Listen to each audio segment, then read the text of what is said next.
2019 நாடாளுமன்ற தேர்தலில் தமிழ்நாடு மற்றும் புதுச்சேரியில் உள்ள 40 தொகுதிகளிலும் ஆண், பெண் இருபாலருக்கும் சரிபாதி என தலா 20 தொகுதிகளை ஒதுக்கி புதிய அரசியல் புரட்சியை கையில் எடுத்தார் சீமான்.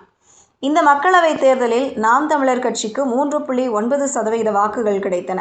முதலாக களம் கண்ட அமமுக 5.5% வாக்குகளையும், மக்கள் நீதி மய்யம் 3.7% வாக்குகளையும் பெற்ற நிலையில் நாம் தமிழர் கட்சி தனது வாக்கு வங்கியை கணிசமாக உயர்த்த தொடங்கி அனைவரின் கவனத்தையும் ஈர்த்தது.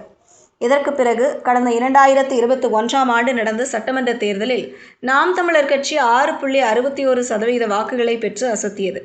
சுமார் 170க்கும் மேற்பட்ட தொகுதிகளில் 3வது இடத்தை பிடிக்கும் அளவுக்கு வாக்குகளை அள்ளியதோடு திமுக, அதிமுக ஆகிய பாரம்பரிய கட்சிகளுக்கு அடுத்தபடியாக அதிக வாக்குகளை பெற்ற 3வது பெரிய கட்சியாக உருவெடுத்து சர்ப்ரைஸ் தந்திருந்தது.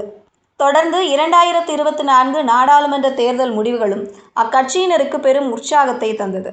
மொத்தம் 32 லட்சத்திற்கும் அதிகமான வாக்குகளை பெற்று 8.1% வாக்கு விகிதத்துடன் மாநில கட்சி என்ற அங்கீகாரத்தை தேர்தல் ஆணையத்திடம் இருந்து எட்டியது நாம் தமிழர் கட்சி. ஆனால் மக்களே எஜமானர்கள் என்ற கோட்பாட்டுடன் கூட்டணி இல்லாமல் 234 தொகுதிகளிலும் தனித்து போட்டியிட்ட இந்த தேர்தலில் நாம் தமிழர் கட்சிக்கு கடுமையான சரிவு ஏற்பட்டுள்ளது. தோல்வி ஒருபுறம் இருந்தாலும் இதுவரை ஒவ்வொரு தேர்தலிலும் ஏறுமுகமாக இருந்த வாக்கு சதவீதம் இந்த முறை பாதியாக குறைந்து போய்விட்டது.